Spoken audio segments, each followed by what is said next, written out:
Was a warrior forged in battle, a man who never hesitated to burn, pillage, and take what he wanted. But when Jarl Erik entered that village, ready for another raid, he didn't expect her. What he saw changed something deep within him, and what happened next would alter the course of both their lives. Thank you so much for watching and for all your comments. Let me know at the end if you liked the story and where you're watching from and why you're following this. The longships cut through the gray waters of the North Sea like wolves stalking their prey. 7 vessels in total, their dragon-carved prows rising and falling with each swell, their striped sails billowing in the cold autumn wind. The year was 867, and the raiding season was drawing to a close. Soon the storms would make these waters impassable, and the warriors would return to their homes in the fjords of Norway to wait out the long, dark winter. Standing at the prow of the lead ship was Erik Thorvaldsson, a man whose reputation had spread across the northern seas like wildfire. At 28 winters, he had already carved his name into the sagas through countless raids and battles. His frame was massive, standing well over 6 feet tall, with shoulders broad enough to carry an ox. His arms were thick with muscle, marked with scars that told stories of survival and conquest. His hair was the color of burnished bronze, long and braided in the warrior tradition, with small iron rings woven into the plaits. His beard was full and well kept, split into 2 braids that hung to his chest. His eyes were a piercing blue-gray, the color of winter ice, and they held the intensity that made even seasoned warriors look away. Erik wore a leather vest reinforced with iron rings over a thick wool tunic dyed deep blue. His arms were protected by leather bracers studded with bronze, and around his waist hung a wide belt from which his weapons dangled. On his left hip rested his sword, a magnificent blade that had been in his family for 3 generations, its pommel decorated with intricate knotwork. On his right hip hung his sayax, a long, single-edged knife that had saved his life more times than he could count. Strapped across his back was his round shield, painted red with a black raven at its center, and beside it his battle axe, its edge honed to razor sharpness. The wind carried the scent of land now, and Erik's keen eyes scanned the coastline emerging from the morning mist. This was the eastern coast of England, a land rich with monasteries and villages ripe for plunder. His crew of 40 warriors stood ready, checking their weapons and adjusting their armor. These were hard men, veterans of many raids, and they trusted Erik with their lives. He had never led them astray, never taken foolish risks that would waste their blood for meager gain. Jarl Erik called out Thorstein, his second in command, a grizzled warrior of 40 winters with a face like weathered oak. The scouts have spotted a village just beyond that headland. Smoke from their hearths rises straight up. The wind is in our favor. Erik nodded, his expression unreadable. How large? Perhaps 30 households, maybe 40. No stone walls, just wooden palisades. There appears to be a small church at the center. The harvest is recent, so their stores will be full. Thorstein's eyes gleamed with anticipation. Easy pickings, Jarl. The other ships were drawing closer now, their commanders waiting for Erik's signal. This was how it always worked. Erik planned the raids, chose the targets, divided the spoils fairly. In return, the other Jarls followed his lead without question. It was a system that had made them all wealthy and feared. Erik studied the coastline with practiced eyes. The village sat in a small bay, protected from the worst of the sea winds by rolling hills covered in autumn grass. He could see the wooden palisade Thorstein had mentioned, a defensive wall perhaps 8 feet high, enough to keep out wild animals and small raiding parties, but nothing that would stop a determined force of Viking warriors. Smoke indeed rose from many hearths, and he could make out small figures moving between the buildings. "We land on the beach to the south," Erik commanded, his voice carrying easily over the sound of wind and waves. "2 ships guard the vessels. The rest we go in fast and hard. Remember, we want their stores, their silver, and any thralls worth taking. Burn only what resists. Dead villagers have no value, and corpses cannot work our fields." This was Erik's way, and it was why his raids were so successful. Many Viking leaders burned and killed indiscriminately, driven by bloodlust and the desire for glory. But Erik understood that true wealth came from taking what had value and leaving enough alive to rebuild, to produce more wealth for future raids. It was a cold calculation, but an effective one. The ships turned toward the beach, and Erik felt the familiar tightening in his chest that came before battle. Not fear, he had long ago learned to master that, but anticipation, the heightened awareness that made colors seem brighter, sounds clearer. This is what he was born for, what his father had trained him for since he could first lift a wooden sword. He was a warrior, a raider, a taker of wealth and spreader of fear. The skalds would sing of him long after his bones had turned to dust. The keels scraped against sand and stones as the ships beached. Warriors poured over the sides, shields and weapons ready, forming up into groups with the discipline of long practice. Eric leaped down from the prow, his boots hitting the wet sand with a solid thud. The weight of his weapons and armor felt comforting, familiar. He drew his sword, the steel singing as it cleared the scabbard, and raised it high. "To glory and gold," he roared, and his warriors echoed the cry, their voices rising to the gray sky like the howl of wolves. They moved up the beach at a run, a compact mass of armed men that would crush any resistance like a hammer striking an egg. The palisade wall loomed ahead, but Eric had spotted the gate, a simple wooden affair that would splinter under a few solid blows. As they approached, he could hear the frantic ringing of a bell from the church, the alarm being raised. Too late. Far too late. The gate stood closed but undefended. Eric didn't slow his pace. He simply lowered his shoulder and struck it with his full weight and momentum behind him. The wood cracked and splintered, the crossbar inside snapping like a dry twig. The gate burst inward, and Eric stumbled forward 2 steps before catching his balance. His warriors flooded through behind him, spreading out into the village with practiced efficiency.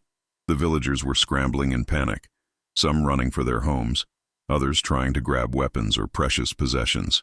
A few men, braver or more foolish than the rest, formed a ragged line with pitchforks and wood axes, trying to protect their families. Eric almost felt pity for them. Almost. "Yield and live!" he shouted in their language, his accent heavy but understandable. "Fight and die. Choose now." Most of the villagers threw down their improvised weapons immediately, falling to their knees with their hands raised. But 3 men, perhaps brothers by their similar features, held their ground. The youngest couldn't have been more than 16 winters, his hands shaking as he gripped a rusty sword that had probably hung above someone's hearth for decoration. Eric sighed. Why did there always have to be heroes? "Stand aside, boy," he said, his voice not unkind. "This is not your day to die.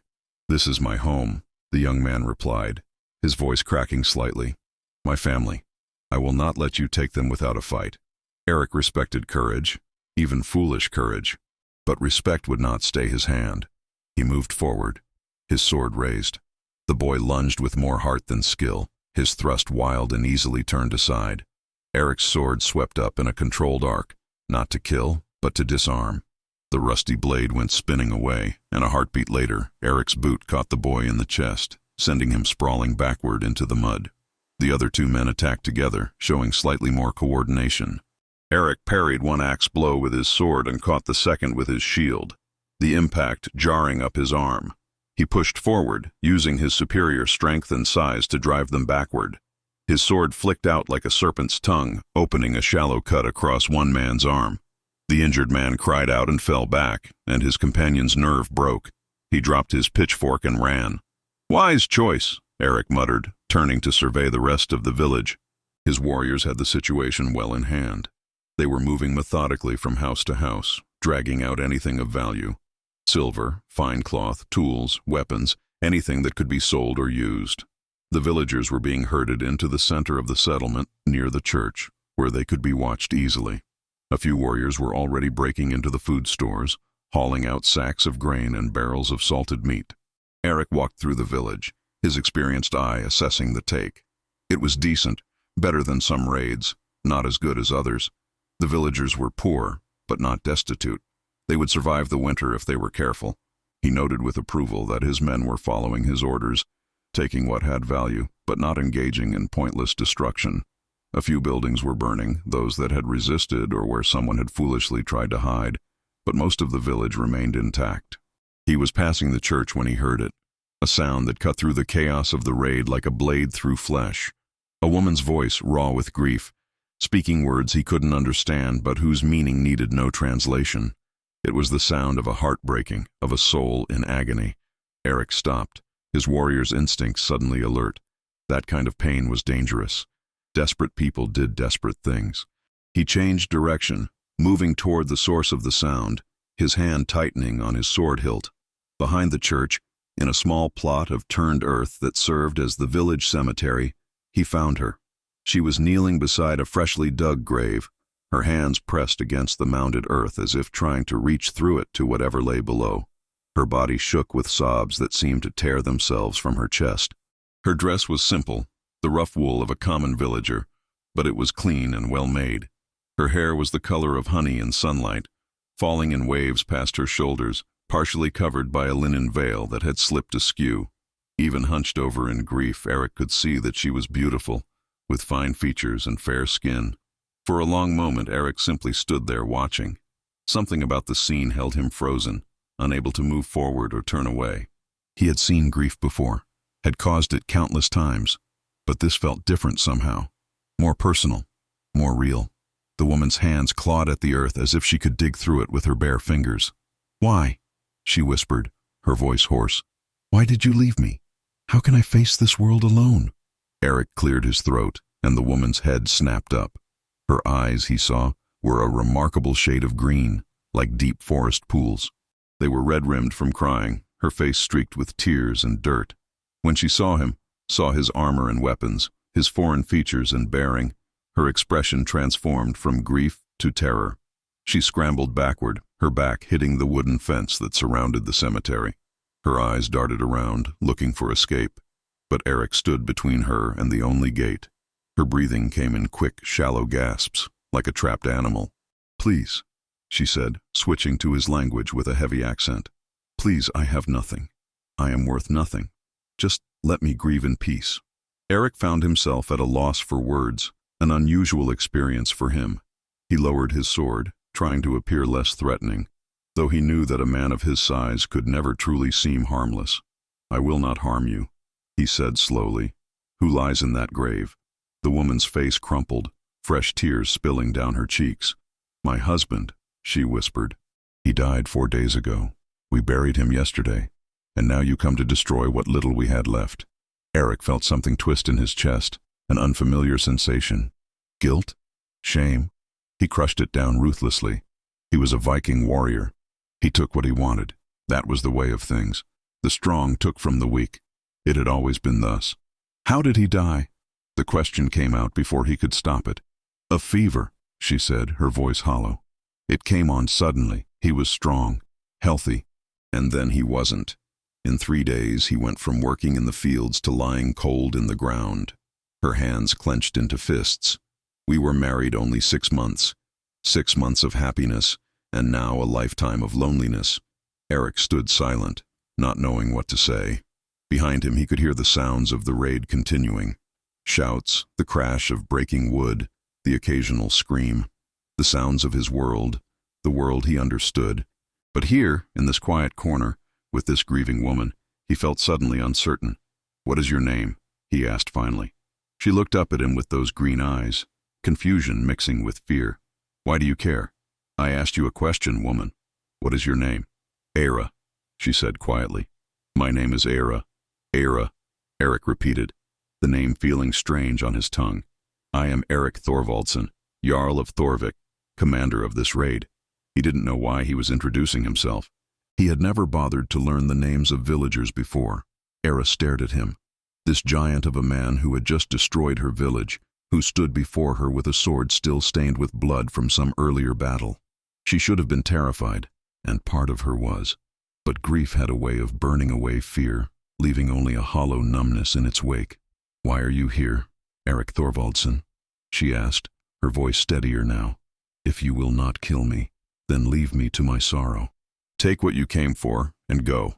Eric found himself studying her face, the way the afternoon light caught in her hair, the strength he could see beneath the grief. She was perhaps 22 or 23 winters, young, but not a girl. There was intelligence in her eyes, and courage. She met his gaze directly, even now, even knowing he could end her life with a single stroke of his blade. "I came because I heard you weeping," he said. "I thought perhaps someone was in danger." Era's laugh was bitter, sharp-edged. "In danger? We are all in danger. Your warriors are ransacking our homes, taking everything we worked all summer to gather. Winter is coming, and you are stealing our survival. Is that not danger enough?" The accusation stung more than Eric wanted to admit. He had never questioned his way of life before. Vikings raided. It was what they did, what they had always done.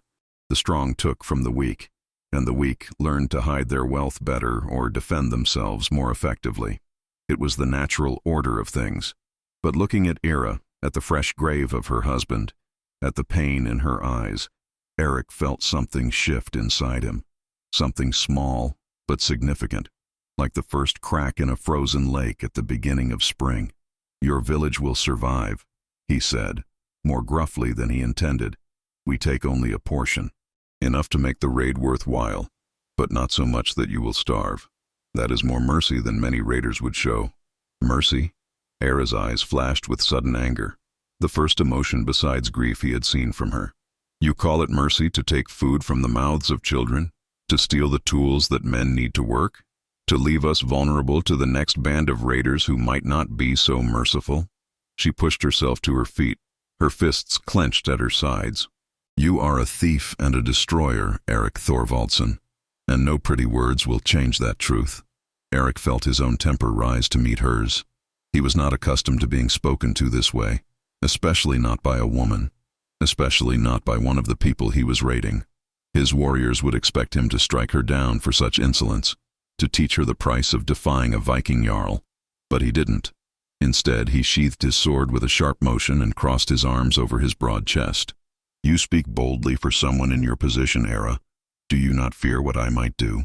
"I fear nothing anymore," she said, and he believed her. "You have already taken everything that mattered to me. My husband lies in that grave. My future died with him. What more can you possibly take?" "Your life," Eric said bluntly. "Your freedom. I could take you as a thrall, put you in chains and sell you in the markets of the north. There are many who would pay well for a woman as beautiful as you." He said it to frighten her, to reassert his dominance in this strange conversation that had veered far from any interaction he had ever had during a raid. But Era didn't flinch. She simply looked at him with those green eyes that seemed to see through all his armor and weapons to something deeper beneath. "Then do it," she said quietly. "Take me, sell me, do whatever you wish. But know this, Eric Thorvaldsen, you may own my body, but you will never own my spirit. And someday, when you lie dying, you will remember this moment. You will remember the woman you could have shown true mercy to, and you will wonder if your choices led you to the fate you deserved." The words hit Eric like physical blows. He stood frozen, staring at this woman who should have been cowering before him, but instead stood tall, challenging him with every word. No one had ever spoken to him like this. No one had ever made him question himself, his choices, his entire way of life. From the village beyond the cemetery fence came a shout. "Jarl Eric, we have gathered the spoils and the thralls. We are ready to return to the ships." Eric didn't respond immediately. He was still looking at Ira, his mind churning with unfamiliar thoughts and feelings. Finally, he turned toward the voice and called back, "I will be there shortly. Begin loading the ships." When he looked back at Ira, she had sunk to her knees again beside the grave, her moment of defiance apparently exhausted. Her shoulders shook with renewed sobs, and she pressed her forehead against the mounded earth. "Please," she whispered, "just go. Leave me here with him. It is all I ask." Eric stood there for a long moment, torn between duty and something else, something he couldn't name. His warriors would be waiting. The tide would turn soon, and they needed to leave before the seas became too rough. He had a responsibility to his men, to the other jarls who had followed him on this raid, but he also had a choice to make, here and now. That felt more important than any decision he had made in battle. "Come with me," he said abruptly. Ira's head snapped up, her eyes wide. "What? Come with me," Eric repeated, the plan forming in his mind even as he spoke. "Not as a thrall, as something else. I do not know what yet, but I will not leave you here to face the winter alone, not after what we have taken from your village." "I told you," Ira said, her voice trembling. "I will not leave my husband." "Your husband is dead," Eric said, not unkindly. "You said so yourself. He lies in that grave, and nothing you do will bring him back. But you are alive, Era. You have years ahead of you, a lifetime of choices to make. Do not waste it weeping over earth and bones. How dare you, Era began, but Eric cut her off. I dare because I speak the truth. You loved him, I can see that. Honor his memory by living, not by dying slowly in this village. The winter will be hard. Your stores are depleted. Disease or hunger or another raid might claim you before spring. Is that what your husband would have wanted? For you to suffer and die out of loyalty to his memory? Era's face crumpled, and Eric knew his words had struck home. She looked down at the grave, her hands trembling as they rested on the earth. I do not even know you, she whispered. You are a raider, a stranger, a man from a world I do not understand. Why would you offer me this? What do you want from me? Eric asked himself the same question. What did he want? He didn't know. All he knew was that walking away from this woman felt wrong in a way that raiding villages never had. There was something about her, something that called to a part of him he had never acknowledged existed. I want nothing from you, he said finally, except perhaps to prove that we Vikings are not the monsters your priests claim we are. I offer you a chance to survive, to see what lies beyond this small village. If you hate it, if you find life among my people unbearable, I will bring you back when the seas calm in spring. I give you my word on this. The word of a raider, Era said, but there was less venom in her voice now. She was considering his offer. He could see it in the way her eyes moved from the grave to him and back again. The word of a jarl, Eric corrected. My word is iron. I have never broken an oath, and I will not start now. Come with me, Era. Let me give you this chance. The silence stretched between them, broken only by the distant sounds of the raid wrapping up. Era closed her eyes, her lips moving in what might have been a prayer or a farewell to her dead husband. When she opened them again, Eric saw resignation there, and something that might have been the first fragile seed of hope. I will need to take some things, she said quietly. Clothes, a few possessions, and I want to say goodbye to my sister. You have a sister? Eric asked, surprised. Where is she? With the other villagers, I imagine. She's younger than me by 4 years, married to the blacksmith's son. She has a baby, just 3 months old. Era's voice caught. Promise me they will be safe. Promise me you will not take them as thralls. Eric nodded. I promise. Show me which one she is, and I will ensure she and her family are left alone. Ira stood slowly, brushing the dirt from her dress. She looked down at the grave one last time, and Eric saw her lips move in silent words. Then she turned to him, her chin raised with dignity despite the tear tracks on her face. Very well, Eric Thorvaldsen. I will come with you. But know this. If you break your word to me, if you betray this promise, I will find a way to make you regret it, even if it takes the rest of my life. Eric found himself almost smiling at the threat. This woman had fire in her, hidden beneath the grief. He suspected that life around her would never be boring. I would expect nothing less, he said. Come, let us find your sister, and then gather what you need. We must leave soon. He led her out of the cemetery and back toward the center of the village. His warriors looked up in surprise as he approached with Ira walking beside him rather than in chains. Torstein stepped forward, his weathered face creased with confusion. Jarl Eric, is there a problem with this one? No problem, Eric said firmly. She comes with us of her own will. See that she is treated with respect. Any man who touches her without permission will answer to me personally.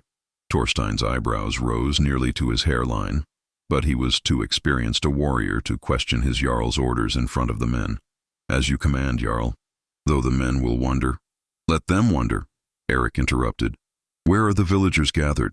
By the church as you ordered. Eric nodded and made his way there, Era following close behind. The villagers were huddled together, perhaps 50 people in all, watched over by a handful of Vikings. Children clung to their mothers, and the men stood protectively in front of their families, though they had no weapons and knew any resistance would be futile. Ira scanned the crowd quickly and then hurried forward. Margit, she called. A young woman detached herself from the group, a baby clutched to her chest. She had the same honey-colored hair as Ira, though her eyes were brown rather than green. When she saw Era, relief flooded her face. Era, thank God you are safe. I thought, when you did not come with the rest of us, I feared. Margit's eyes went to Eric, standing a few paces behind her sister, and fear replaced relief. What is happening? Why is he with you? Era took her sister's hands, careful not to disturb the sleeping baby. Margot, listen to me. I am going with them. With the raiders. What? No. Era, you cannot. They will enslave you, or worse. Margot's voice rose in panic, and the baby stirred, whimpering. It is not like that, Era said, though Eric could hear the uncertainty in her voice. She didn't fully trust him yet, and he couldn't blame her for that. I am going of my own choice. The Jarl has promised I will be safe, that I can return in spring if I wish. Margot looked past her sister to Eric, her eyes blazing with protective fury. And we are supposed to trust the word of a man who just raided our village? Eric stepped forward and Margot flinched but held her ground. He respected that. These Saxon women had courage. He had to give them that. You have my word, Eric said in their language. Your sister will be treated with honor, and you and your family will not be taken as thralls. I have instructed my men to leave you in peace. Margot searched his face, looking for deception, for any sign that his words were hollow. Eric met her gaze steadily, letting her see the truth there. Finally, she turned back to her sister. Era, please, do not do this. Stay here with us. We will survive the winter together, as we always have. Era's eyes filled with tears again, but she shook her head. I cannot, Margot. Every corner of this village holds memories of him. I see him everywhere I look. I need to go somewhere else, somewhere I can breathe without feeling like I am drowning in grief. The sisters embraced, the baby pressed between them, both women weeping. Eric stood back, giving them privacy for their goodbye. He noticed several of his warriors watching the scene with curiosity, and a few with something that might have been sympathy. They were raiders and warriors, but they were also men who had sisters and wives and daughters of their own. Finally, Era pulled back, wiping her eyes with the back of her hand. She kissed the baby's forehead gently, and then looked at her sister one last time. Take care of yourself and little Thomas. Tell mother and father what happened, why I left. Help them understand. I will, Margot promised, her voice thick with tears. And you, Era, be careful. Come back to us in spring. Promise me. I promise I will try, Era said. It was the most honest answer she could give. The journey back to the ships was somber. Eric walked beside Era, who carried a small cloth bundle containing the few possessions she had been allowed to gather from her home. A change of clothes, a comb that had belonged to her mother, a small wooden cross that her husband had carved for her during their brief marriage. Such meager things to represent an entire life left behind. The other Vikings gave them a wide berth, though Eric could feel their curious stares boring into his back. He knew there would be questions later, demands for explanation. A Jarl did not simply take a woman from a raid without cause, and certainly not without claiming her as a thrall or a prize of war. His actions today would seem strange, perhaps even weak, to men who lived by the sword and measured worth in gold and glory. But Eric found he didn't care. For the first time in his life, he was acting on instinct rather than calculation, on feeling rather than strategy. It was both terrifying and exhilarating. When they reached the beach, the longships were already loaded with the spoils of the raid: sacks of grain, barrels of salted meat and fish, tools, weapons, silver taken from the church. A dozen villagers stood in chains near one of the ships, those who had been selected as thralls. They would be sold in the markets or kept to work the fields and tend the animals. It was the fate of the conquered, the price of being weak in a world where strength was the only currency that mattered.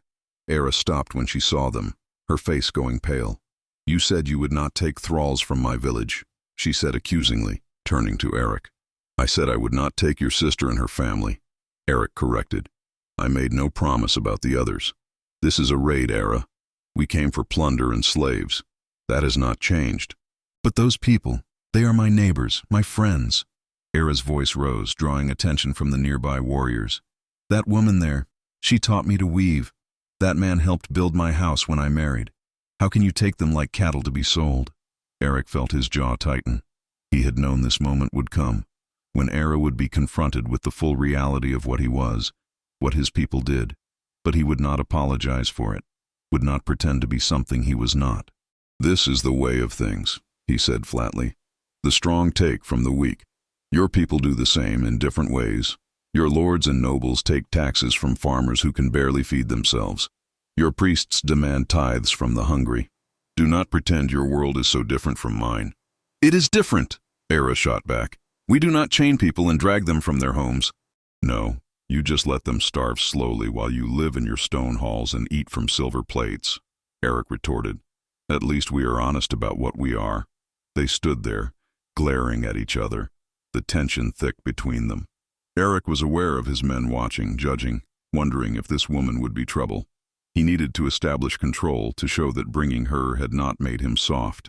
But before he could speak again, Era's shoulders sagged, the fight going out of her as quickly as it had flared. You are right, she said quietly. I have no ground to stand on. I cannot save them. I can barely save myself. She looked up at him, her green eyes bright with unshed tears. But that does not mean I must like it. That does not mean I must approve of what you do. I am not asking for your approval, Eric said, though his voice was gentler now. I am asking you to understand that this is my world, and if you are to survive in it, you must accept its realities. Era nodded slowly, wrapping her arms around herself as if suddenly cold. The wind off the sea had picked up, bringing with it the scent of salt and the promise of storms to come. Eric noticed her shiver and realized that her thin wool dress, suitable for a village in southern England, would be utterly inadequate for the cold waters of the North Sea. Torstein, he called to his second-in-command. Fetch a cloak for the woman. Something warm. Torstein disappeared into one of the ships and returned a moment later with a heavy woolen cloak dyed deep green. It was good quality, probably taken in some earlier raid, and lined with fur. Eric took it from him and draped it around Ira's shoulders himself. It will be cold on the water, he said simply. Ira pulled the cloak tight around her, and Eric saw some of the tension leave her body as the warmth enveloped her. Thank you, she murmured. Come, Eric said, gesturing toward his ship. We need to leave before the tide turns against us. He helped her climb aboard, his large hands steadying her as the ship rocked beneath her feet. Era had never been on a boat before. That much was obvious from the way she gripped the side with white-knuckled hands, her eyes wide as she stared at the water lapping against the hull. Sit there, Eric instructed, pointing to a spot near the mast where she would be out of the way of the crew. And hold on once we start moving. The sea can be rough. Era did as she was told, settling onto the wooden deck and pulling her cloak even tighter. Eric wanted to say something more, to offer some comfort, but the time for words was past. His men were looking to him for leadership, and a raiding party was no place for tender emotions. Push off, he commanded, his voice ringing with authority. To the oars! Let us return home with our bounty. The warriors responded with practiced efficiency, pushing the longship away from the beach and leaping aboard as it slid into deeper water. The oars came out, biting into the waves with rhythmic precision, and the ship began to move, picking up speed as the rowers found their stroke. Eric stood at the stern, his hand on the tiller, guiding the ship away from the coast and out into open water. The other 6 ships fell into formation around him, their sails unfurling to catch the wind. It was a sight that had thrilled him countless times before, this feeling of power and freedom that came from commanding a fleet of dragon ships across the Whale Road. But today, his attention kept drifting to the woman huddled near the mast. Era was watching the coastline recede, her face a mask of conflicting emotions. Grief, fear, uncertainty, all warring for dominance.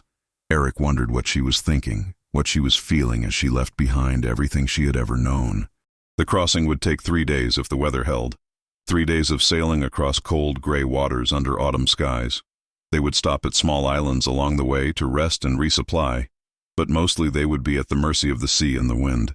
Eric had made this journey dozens of times and knew every current and every danger. But for Era, it would be a voyage into the unknown.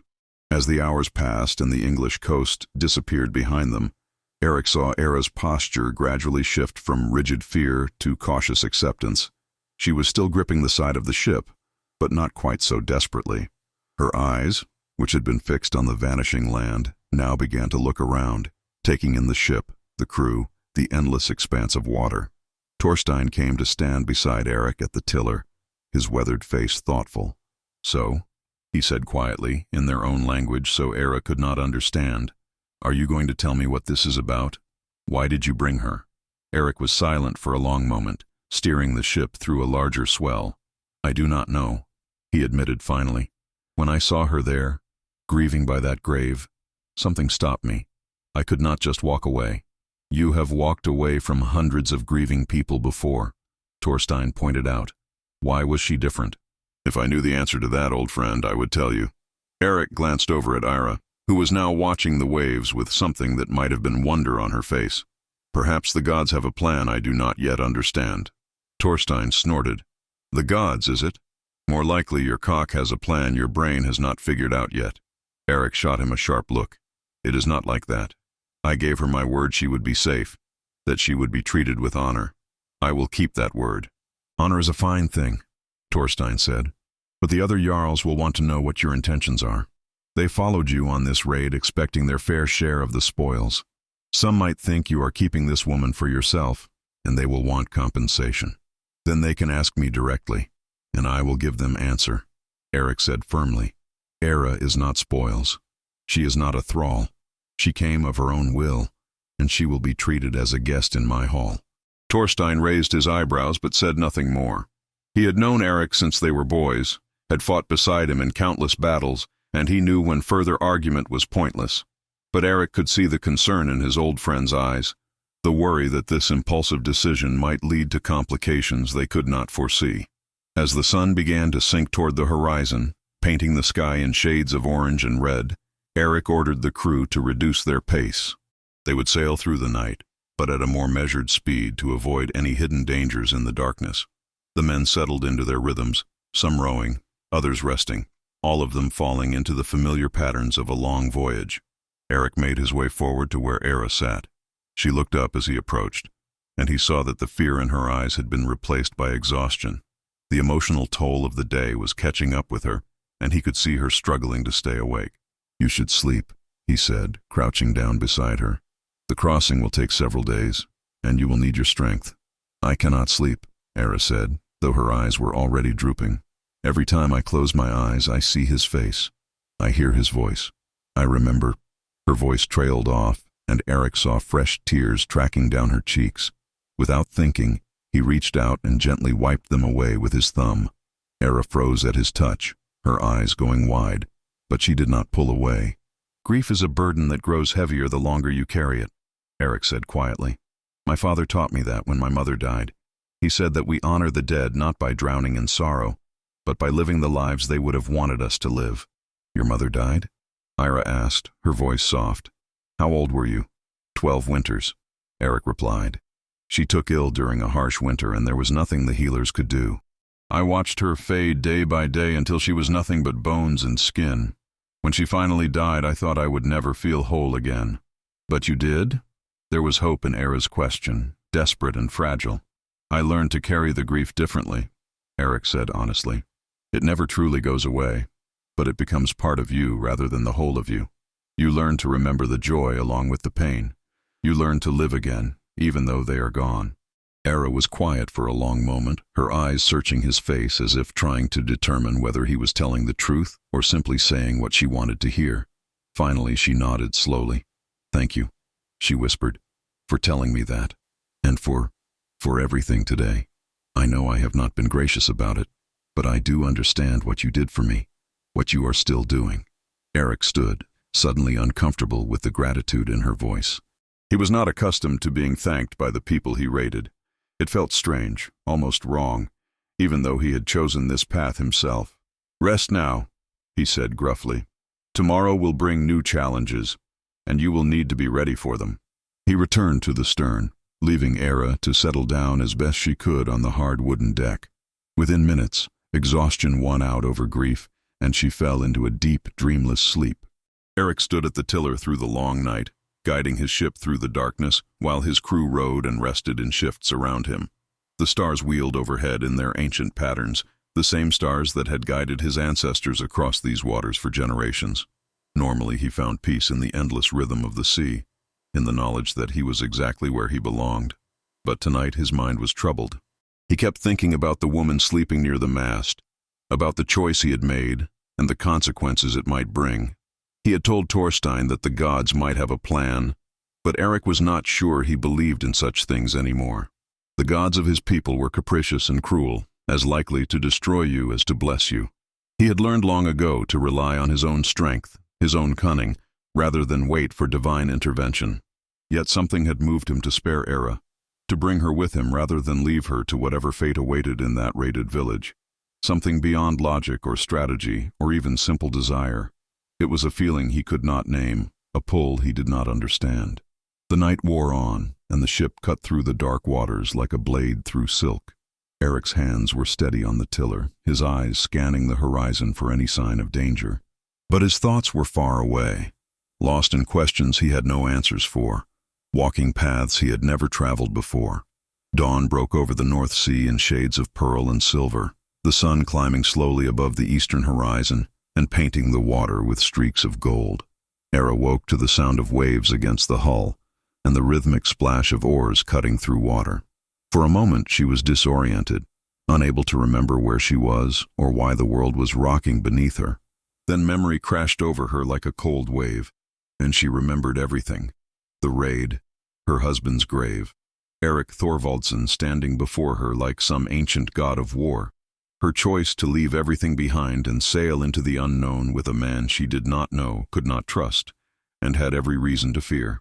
She sat up slowly, her body stiff from sleeping on the hard deck. The borrowed cloak had kept her warm through the night, but her muscles ached from the unaccustomed position and the constant motion of the ship. Around her, the Viking crew moved with practiced efficiency, adjusting the sail, checking the rigging, rowing when the wind was insufficient. They spoke to each other in their harsh northern tongue, their voices rough, but not unkind. Ira's eyes found Erik almost immediately. He still stood at the stern, his hands on the tiller, his gaze fixed on the horizon ahead. Had he stood there all night, she could not imagine the strength it would take to remain upright and alert for so many hours, guiding a ship through darkness across treacherous waters. But Erik seemed tireless, a massive figure carved from stone and will, utterly in his element. As if sensing her gaze, Erik turned his head and their eyes met across the length of the ship. He said something to the man beside him, the grizzled warrior Era had heard called Torstein, and then made his way forward to where she sat. "You slept well?" he asked, crouching down beside her. "As well as can be expected on a wooden deck in the middle of the ocean," Ira replied. She meant it to sound sharp, but exhaustion softened the edge of her words. "Have you slept at all?" "I will rest later," Erik said with a slight shrug of his massive shoulders. "The sea does not forgive inattention, and I am responsible for the lives of 40 men. Sleep is a luxury I can afford only when we reach calmer waters." Era studied his face, seeing the lines of fatigue around his eyes, the tension in his jaw. "Even the strongest man needs rest," she said quietly. "My husband used to say that working yourself to death helps no one." Erik's expression softened slightly at the mention of her husband. "Your husband sounds like he was a wise man." "What was his name?" "Thomas," Era said, and just speaking the name brought a fresh wave of pain. "Thomas of Westfield. He was a carpenter, skilled with his hands. He could make anything from wood, beautiful things that seemed to have life in them." She smiled sadly at the memory. "He made me a jewelry box for our wedding, carved with roses and vines. I had to leave it behind." "I am sorry," Erik said, and Era could hear genuine regret in his voice.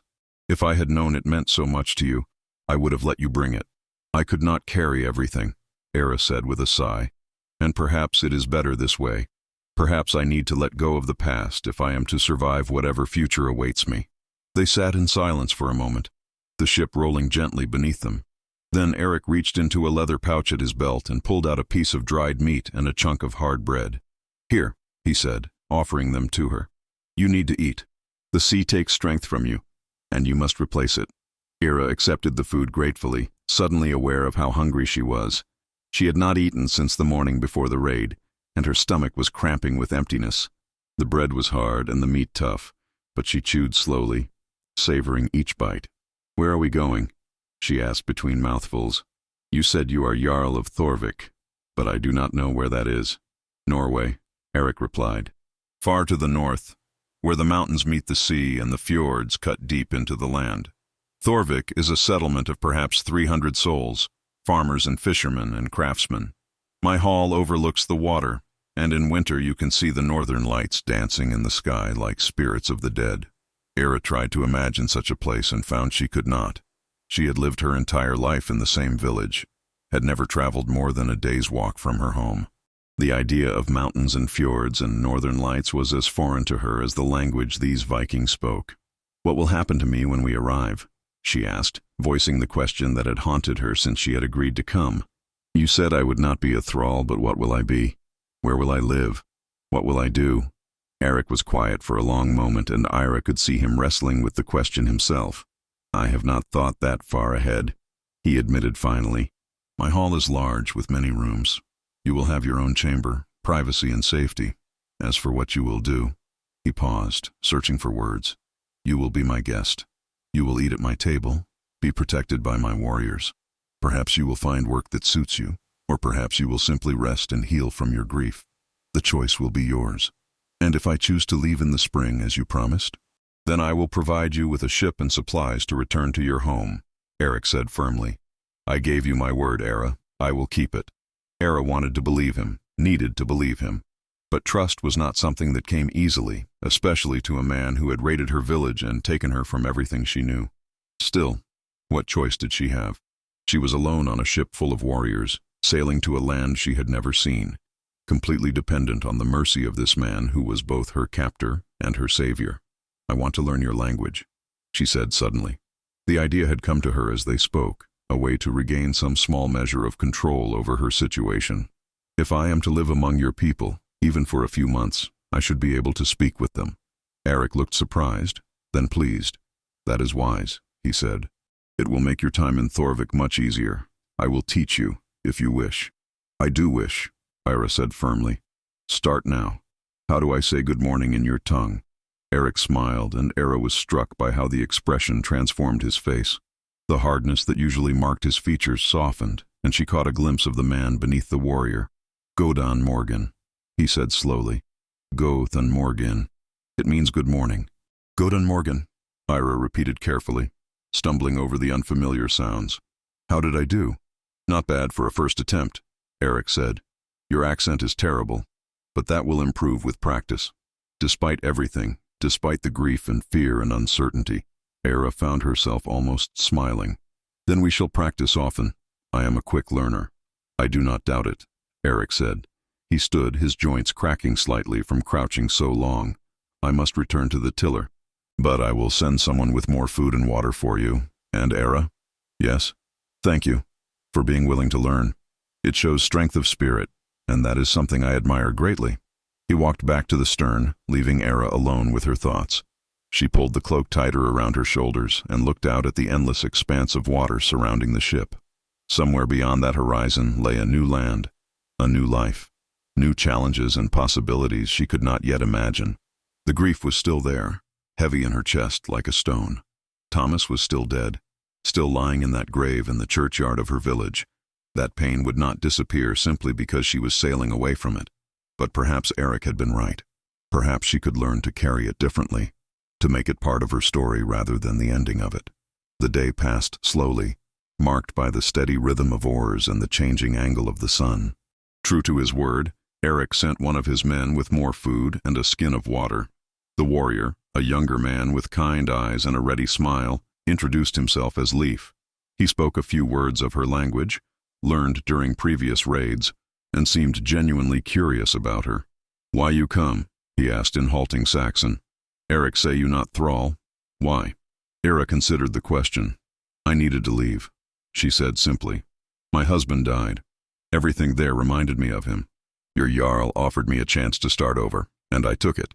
Leif nodded as if this made perfect sense. "Eric, good man. Hard man. Strong man. But good. You safe with him?" "I hope you are right," Ira murmured. As the afternoon wore on, other warriors came to satisfy their curiosity about the strange Saxon woman who had joined their voyage. Most simply stared for a moment before returning to their duties, but a few attempted conversation. Era learned that the crew was made up of farmers and fishermen, as well as professional warriors, men who raided in the summer and worked their land in the winter. They were not the bloodthirsty monsters the priests had described, but simply men trying to survive and provide for their families in the hard northern lands. Thorstein, the second in command, approached her as the sun began its descent toward the western horizon. Unlike the others, he did not smile or attempt pleasantries. He simply stood before her, his weathered face stern, and spoke in heavily accented Saxon. "You cause trouble for Eric," he said bluntly. "Other jarls, they ask questions. Why he keep you? What he want with Saxon woman? Some think he go soft. Think maybe he not strong leader anymore."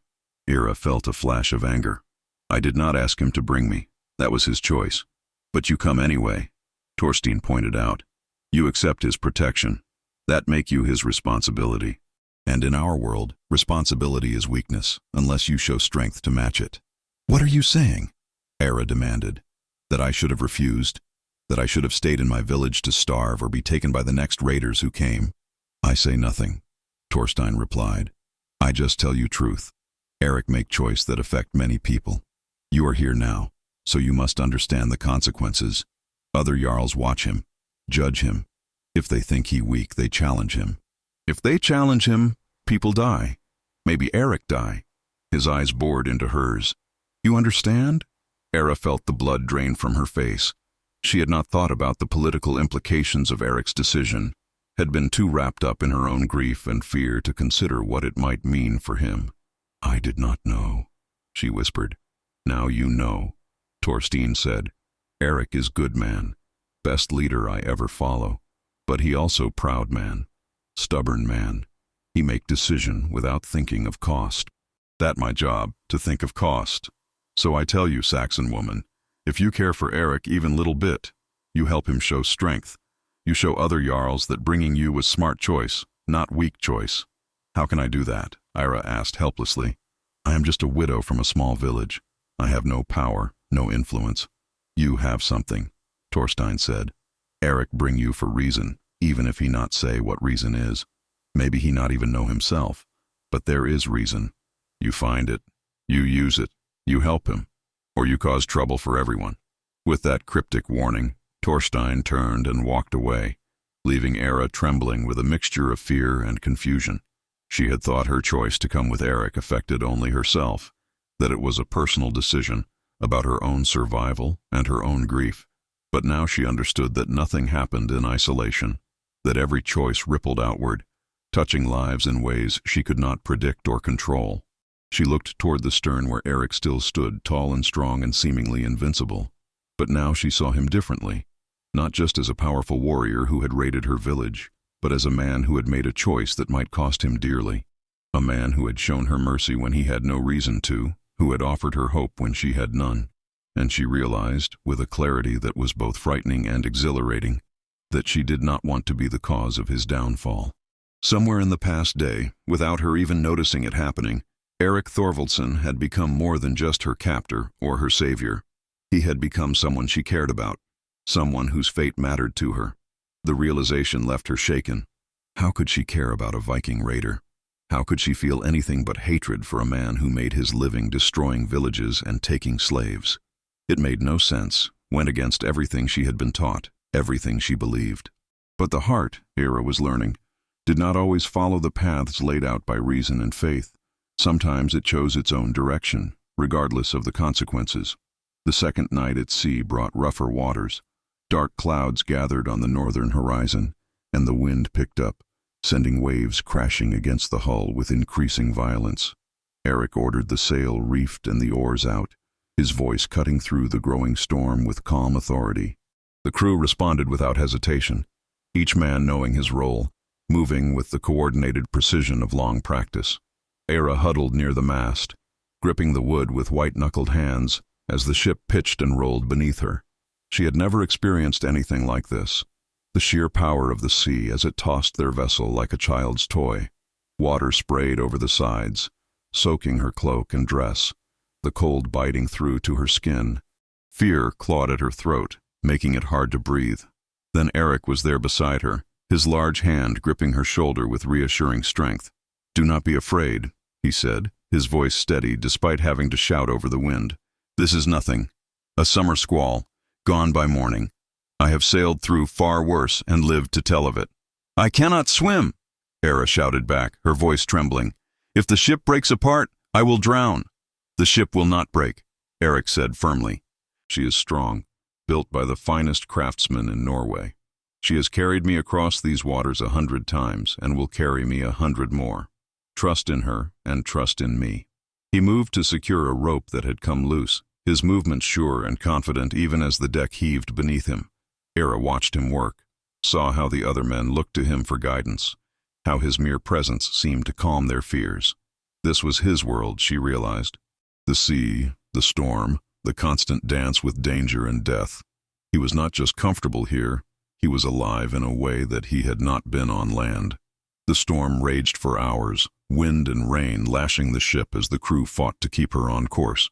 Eric stood at the tiller the entire time, his powerful frame braced against the force of the waves, his hands never wavering.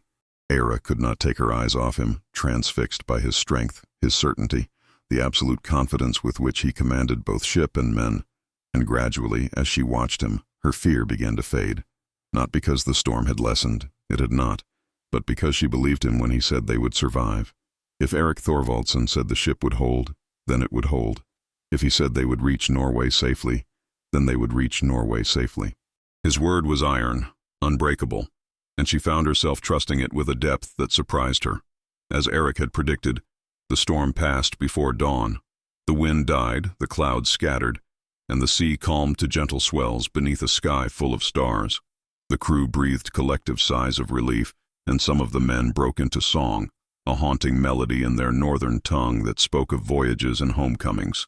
Erik finally left the tiller, handing it over to Torstein, and made his way to where Ira still sat by the mast. He was soaked through, his hair plastered to his head, his clothes clinging to his muscular frame, but his eyes were bright, almost joyful, as if the storm had invigorated rather than exhausted him. "You see," he said, dropping down beside her with a satisfied grunt. "I told you we would be fine." "You were right," Ira admitted, though I confess there were moments when I doubted. Erik laughed, a deep, rich sound that seemed to come from his very core. "Fear is natural. Only a fool feels no fear when the sea shows her teeth. But fear must not rule you. You face it, you acknowledge it, and then you do what needs to be done anyway." "Is that how you live your life?" Era asked. "Always facing your fears? Always doing what needs to be done regardless of the cost?" Eric's smile faded slightly, and his expression became more thoughtful. "I suppose it is. My father raised me to be a warrior, to lead men, to take what I needed to survive and thrive. Fear has no place in such a life. Hesitation gets you killed. So yes, I do what needs to be done, always. Even when what needs to be done is raiding villages and taking people from their homes?" The question came out before Era could stop it, sharp-edged and accusing. Eric's jaw tightened, but he did not look away. "Even then, the world is hard, Era. The strong survive, the weak perish. That is the way it has always been, the way it will always be. I did not make these rules, but I learned long ago that the only way to protect what is mine is to be stronger than those who would take it from me." "And what is yours?" Era challenged. "Your hall, your land, your people, all of that," Erik said, "and more. My honor, my reputation, my word.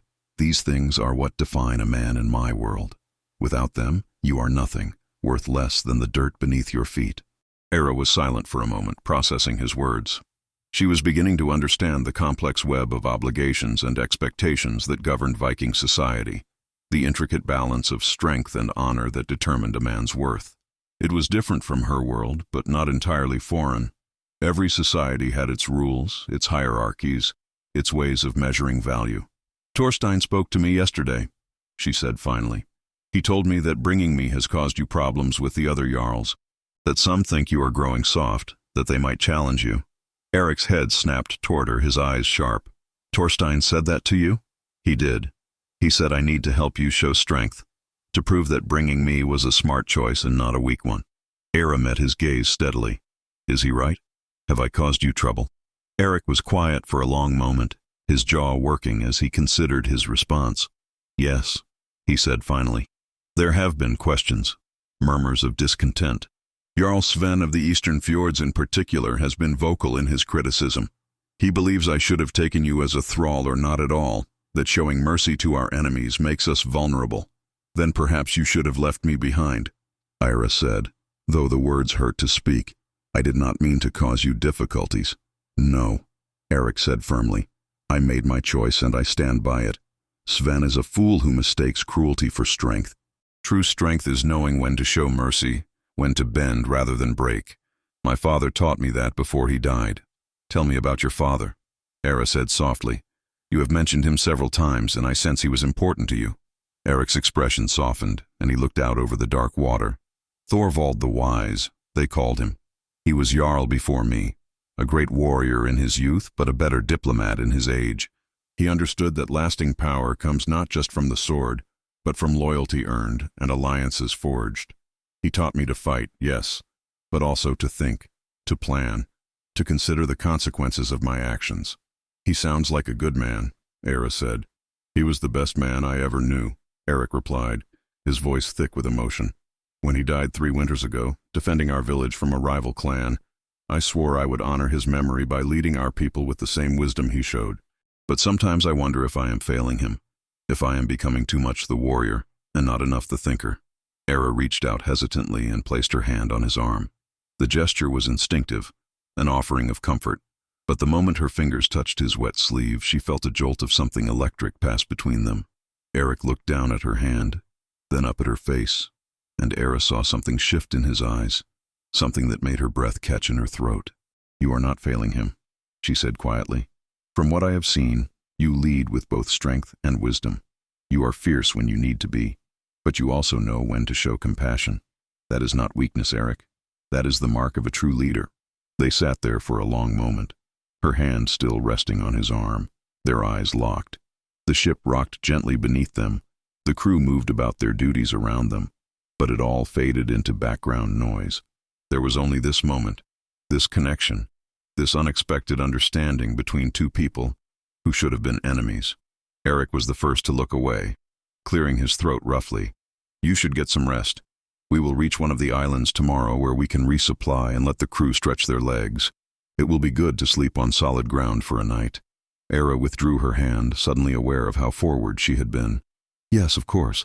Thank you for talking with me, and for keeping us safe through the storm. It is my duty, Eric said, but his voice was gentler than usual. Sleep well, Era. He stood and walked back to the stern, and Era watched him go, her mind whirling with confused emotions. What was happening to her? How had she gone from hating this man, fearing him, to finding comfort in his presence?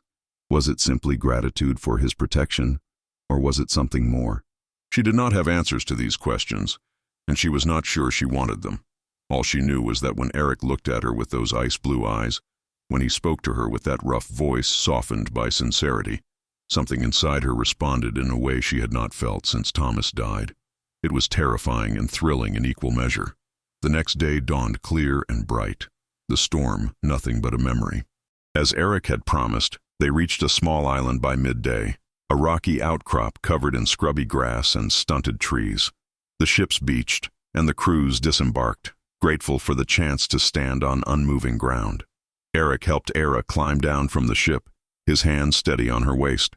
She tried not to notice the warmth of his touch through her still damp dress, tried not to think about how natural it felt to have him so close. The island had a small freshwater spring, and Era took the opportunity to wash the salt from her face and hands.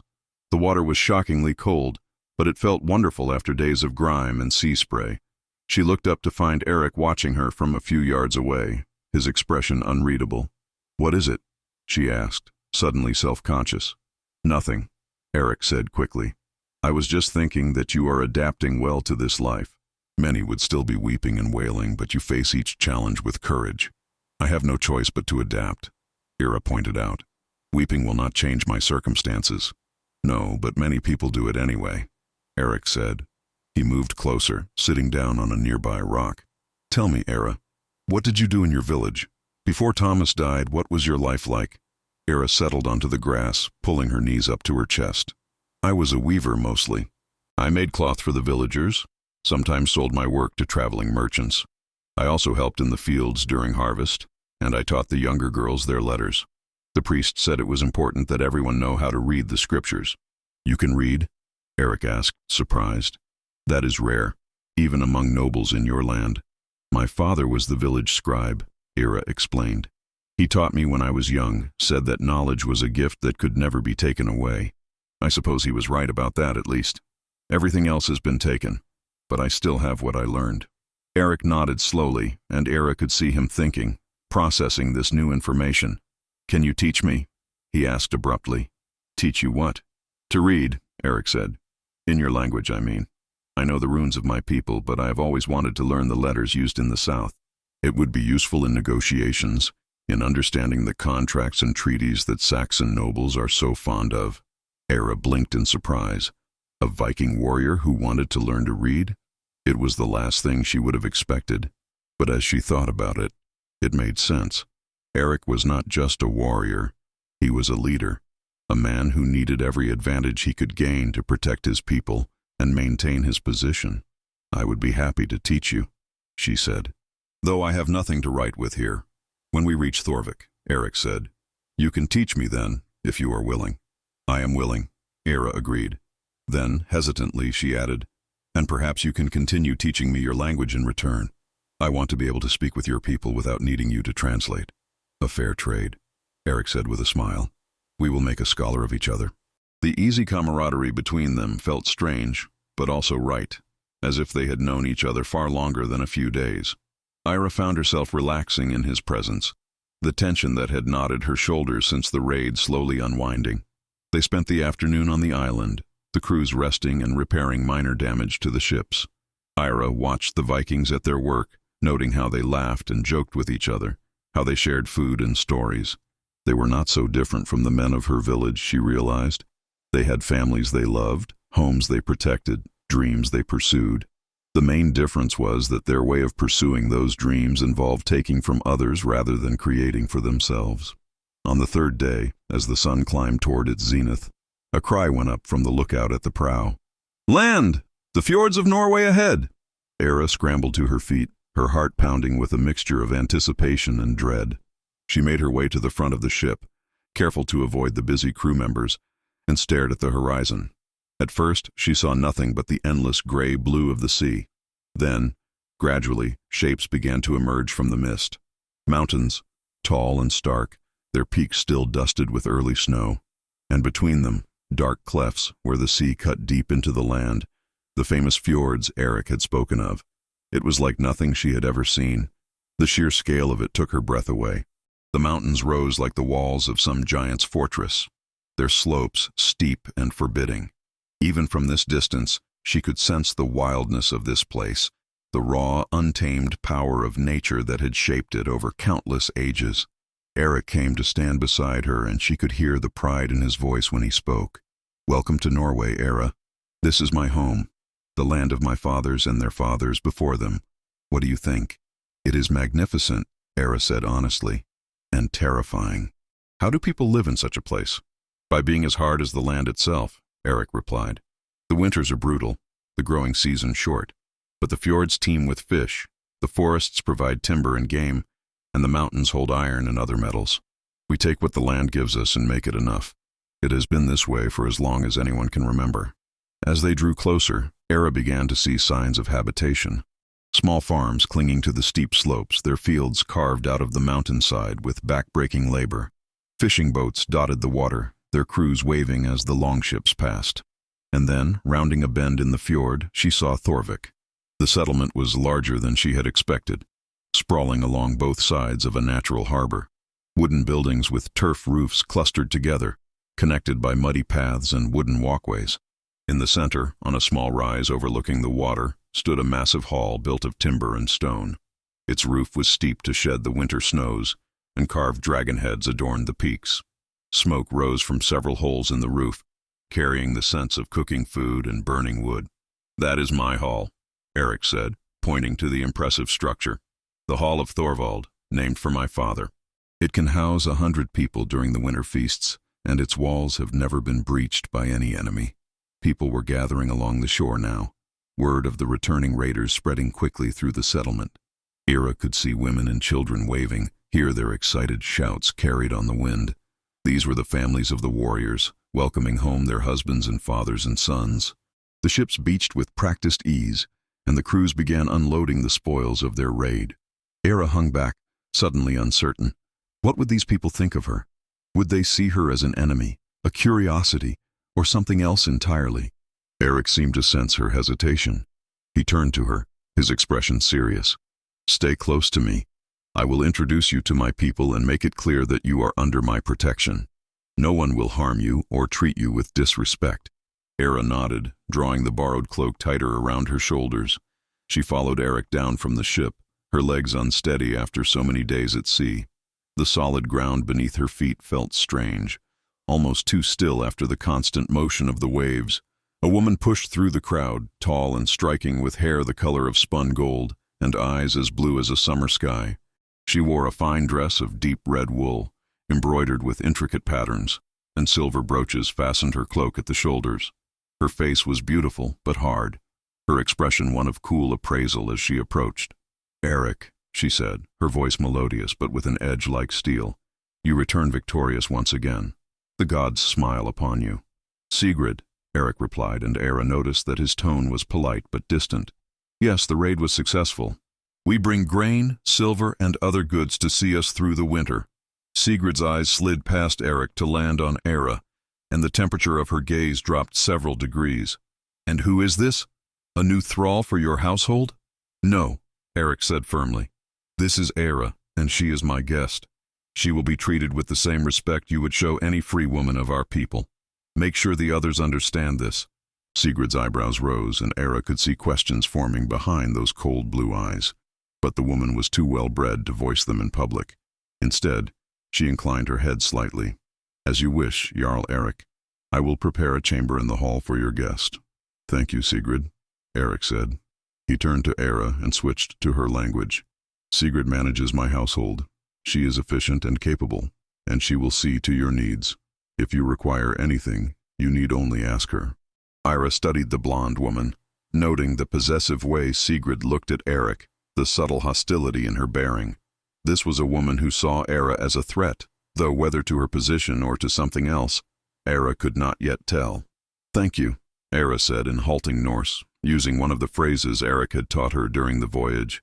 The words felt clumsy on her tongue, but Sigrid's eyes widened slightly in surprise. "She speaks our language?" Sigrid asked Eric. "She is learning," Eric replied. "Ira is intelligent and adaptable. I expect she will be fluent before the winter is out." The crowd was pressing closer now, curious about the strange woman who had arrived with their Jarl. Eric raised his voice, speaking in Norse so all could hear. "People of Thorvik, we have returned from our raid with wealth to sustain us through the dark months ahead. The spoils will be divided fairly, as is our custom. But first I must introduce you to Ira of Westfield. She is a widow from the lands to the south, and she has chosen to spend the winter among us as my guest. She is under my protection, and any who harm her or show her disrespect will answer to me personally. Is this understood?" A murmur ran through the crowd, but no one dared to challenge Eric's authority. The people nodded their acceptance, though Era could feel their curious stares boring into her. She lifted her chin, determined not to show fear. She had survived the raid, survived the voyage, and she would survive this too. Eric led her through the settlement toward his hall, Sigrid following a few paces behind. The muddy paths were crowded with people and animals, chickens scratching in the dirt, pigs rooting in their pens, dogs barking at the newcomers. Children ran between the buildings, their laughter high and bright. It was not so different from her own village, Era realized, just larger and built with different materials. The Hall of Thorvald was even more impressive up close.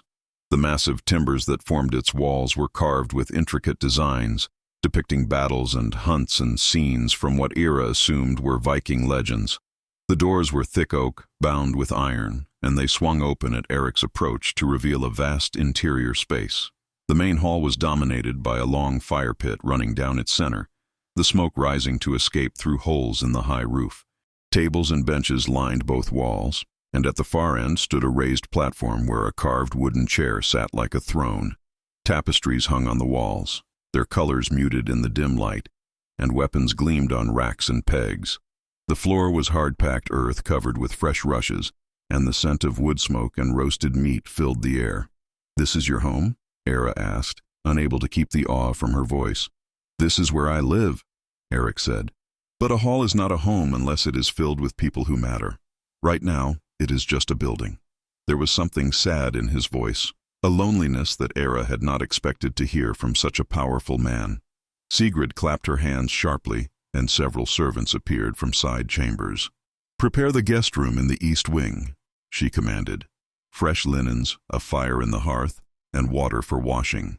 And someone bring food and drink for our Jarl and his guest. They must be exhausted from their journey."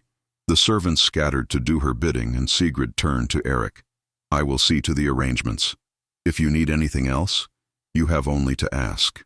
She left with a swish of her fine dress, and Eric let out a long breath. "Sigrid is the widow of my father's brother," he explained to Era. "She has managed this hall since my mother died. She is proud and sometimes difficult, but she is also skilled at what she does. Try not to let her coldness trouble you." "She does not like me," Era observed. "She does not know you yet," Eric corrected. "Give her time. Sigrid is protective of this household and of me.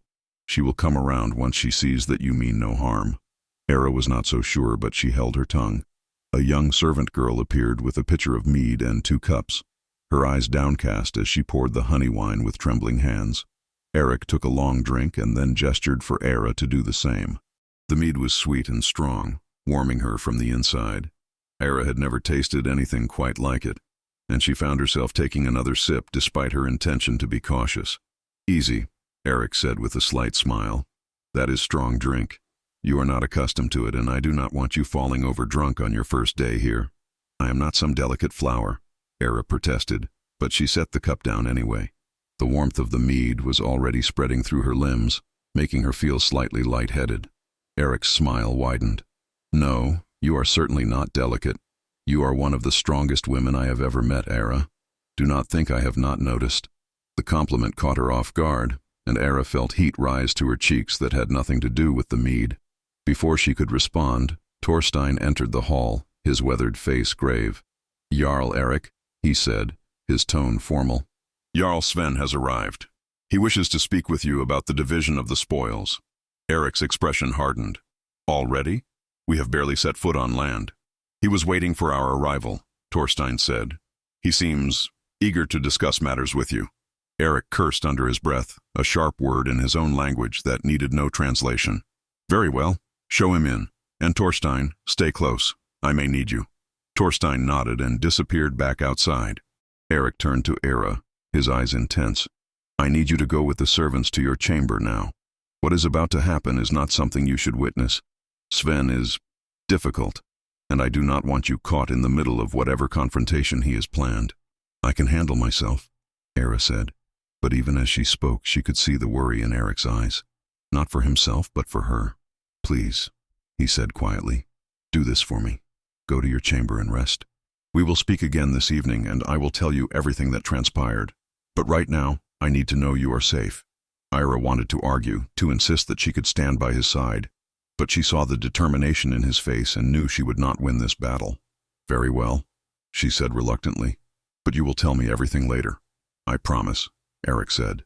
A servant appeared to guide Era to her chamber, and she followed the woman through a side door and down a narrow corridor. Behind her she heard heavy footsteps entering the hall and a booming voice speaking in Norse, the words aggressive and challenging even though she could not understand them. Her chamber was small but comfortable, with a narrow bed covered in furs, a wooden chest for storage, and a small hearth where a fire was already burning. A tiny window looked out over the fjord, and Era stood there for a long moment, watching the gray water and trying to calm her racing thoughts. She was in Norway now, in Eric's hall, surrounded by his people. There was no going back, not until spring at the earliest. She was committed to this path, for better or worse, and all she could do was try to make the best of it. From somewhere in the main hall came raised voices, the sound of argument carrying through the thick walls. Ira pressed her ear to the door, trying to make out the words, but they were too muffled. All she could discern was that the conversation was heated, that tempers were rising. She thought about Eric facing this Jarl Sven, this man who questioned his leadership and criticized his choices. She thought about Thorstein's warning, about how bringing her had caused Eric problems, and she felt a surge of guilt mixed with something else, something that felt suspiciously like protectiveness. When had this happened? When had she started caring about Eric Thorvaldsen's welfare? When had his safety become something that mattered to her? She did not have answers, only the gnawing worry in her gut and the desperate hope that whatever was happening in the main hall would resolve without violence. Eric had promised to tell her everything, and she would hold him to that promise. But for now, all she could do was wait and wonder what fate had brought her to this cold northern land, and what role she would play in the conflicts that were clearly brewing beneath the surface of Viking society. The voices grew louder, then suddenly stopped. Ira held her breath, listening. Footsteps, heavy and angry, stormed across the main hall. The great doors slammed open and then crashed shut again. Silence fell, thick and ominous. Ira sank onto the bed, her hands clasped tightly in her lap. She had never felt so helpless, so removed from events that would nevertheless shape her future. In her village, she had known everyone, understood the dynamics, could navigate the social currents with ease. Here she was blind, dependent entirely on Eric's goodwill and protection. It was a vulnerable position, and vulnerability was something Ira had learned to hate since Thomas's death. But it was also her reality, at least for now. All she could do was adapt, learn, and find ways to make herself valuable to these people who had taken her in. The door opened, making Ira jump. But it was only Sigrid, carrying a bundle of clothing. The blonde woman's face was carefully neutral as she entered the chamber and laid the garments on the chest. "These belong to Eric's mother," Sigrid said in slow, careful Norse, speaking as if to a child. "They should fit you well enough. Your Saxon dress is not suitable for our climate, especially as winter approaches." Ira stood and examined the clothes. There was a long underdress of soft linen, an overdress of thick wool dyed a rich blue, and a heavy cloak lined with fur. The quality was excellent, far better than anything Ira had owned in her village. "Thank you," she said in Norse, then switched to her own language. "This is very generous. Please tell Eric I am grateful." Sigrid's eyes narrowed slightly. "I do this not for gratitude, but because Eric commanded it. You should understand something, Saxon woman. This hall has certain expectations, certain traditions. Eric's mother was a great lady, beloved by all. These clothes honor her memory. Do not disgrace them." The warning was clear, and Ira felt a flash of anger. "I have no intention of disgracing anything or anyone. I did not ask to be brought here, but now that I am, I will conduct myself with dignity and respect." "You need not worry about that." Sigrid studied her for a long moment, and Ira thought she saw a flicker of grudging respect in those cold blue eyes. "We shall see," the blonde woman said finally. "The evening meal will be served at sunset. You are expected to attend and sit at Eric's side.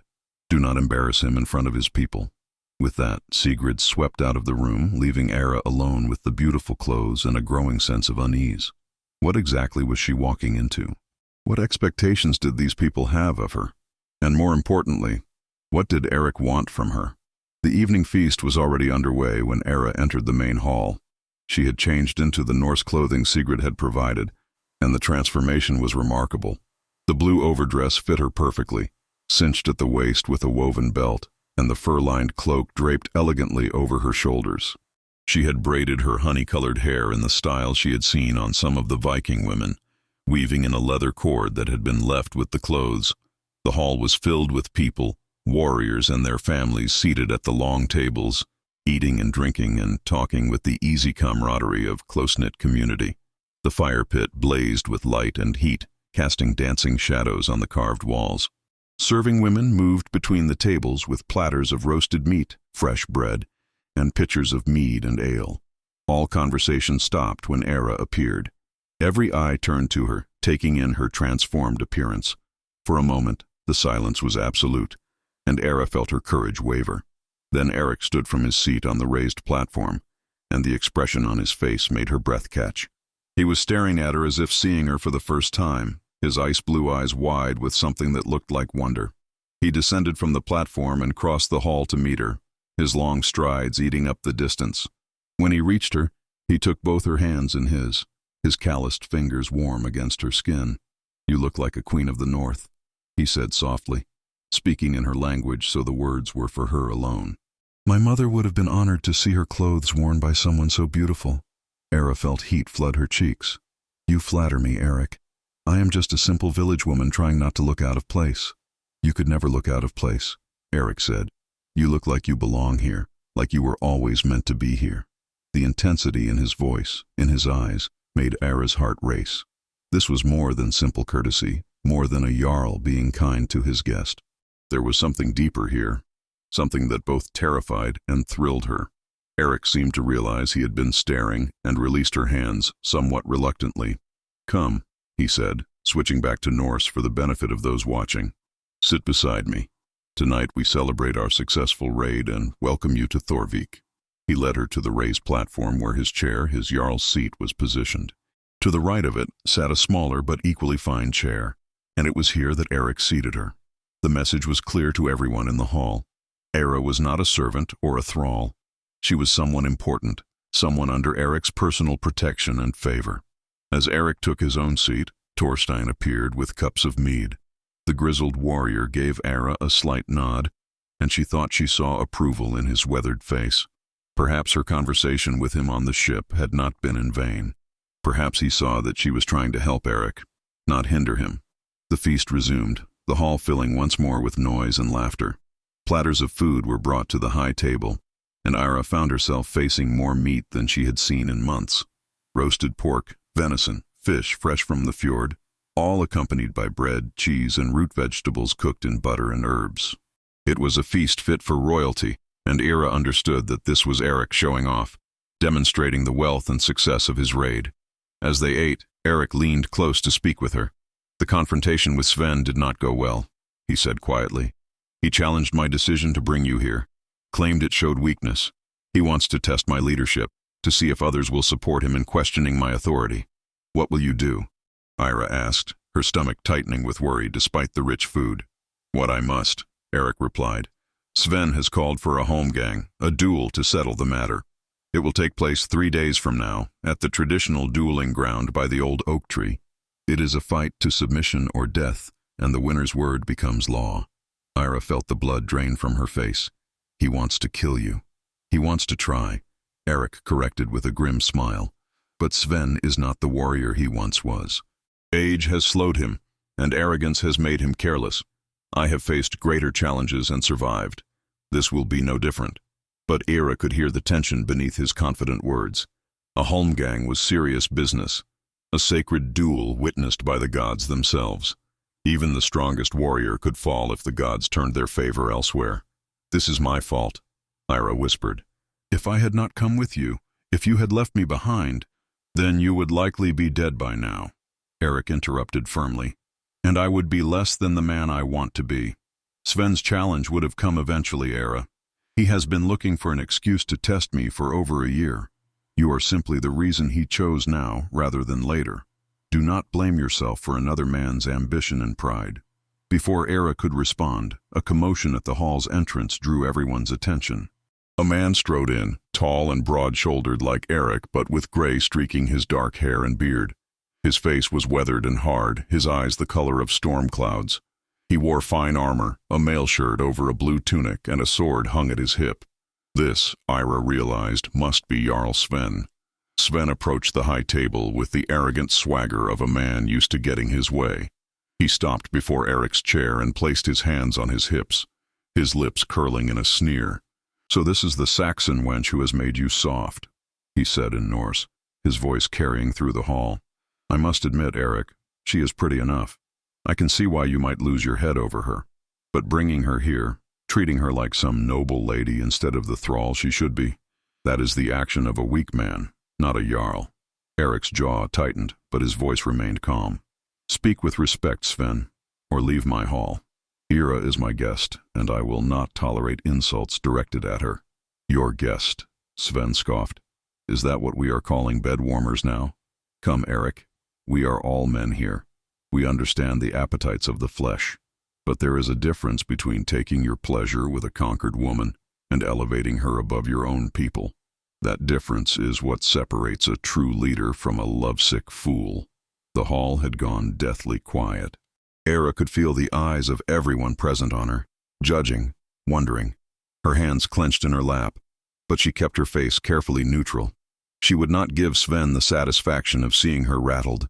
Eric stood slowly, his massive frame unfolding to its full, intimidating height. When he spoke, his voice was soft but carried an edge like sharpened steel. "You go too far, Sven. I have accepted your challenge to Holmgang, and in 3 days we will settle this matter in the old way. Until then, you will show proper respect in my hall, or I will have you removed." Sven's smile widened, showing teeth. "Oh, I intend to show you plenty in 3 days, Erik Thorvaldsen. I will show you what happens to jarls who forget their duty to their people. I will show you the price of weakness." His storm-gray eyes shifted to Ira. "And when I am Jarl of Thorvik, I will decide what to do with your pretty Saxon. Perhaps I will keep her for myself. I have always enjoyed breaking proud women." The threat hung in the air like a drawn blade. Ira felt ice flow through her veins. But before she could react, Erik moved. His hand shot out and grabbed the front of Sven's mail shirt, hauling the older man forward until their faces were inches apart.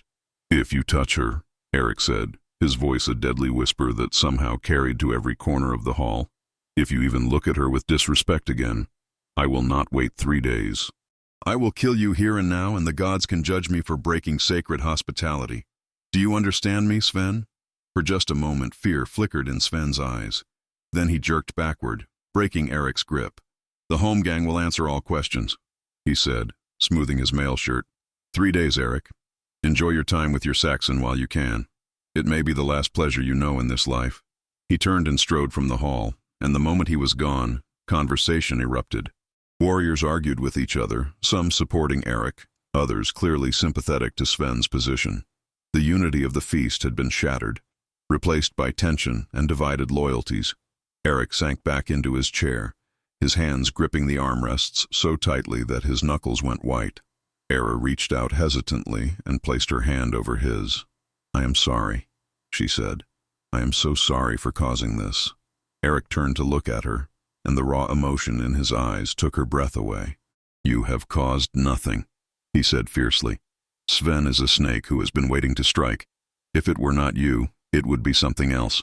A trade dispute, a question of honor, anything he could use to challenge my authority." He turned his hand over, lacing his fingers through hers. "But I will not let him harm you, Era.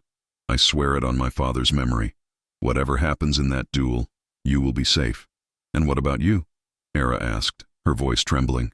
"What happens to you if you lose?" "I will not lose," Erik said with absolute certainty. "I cannot afford to.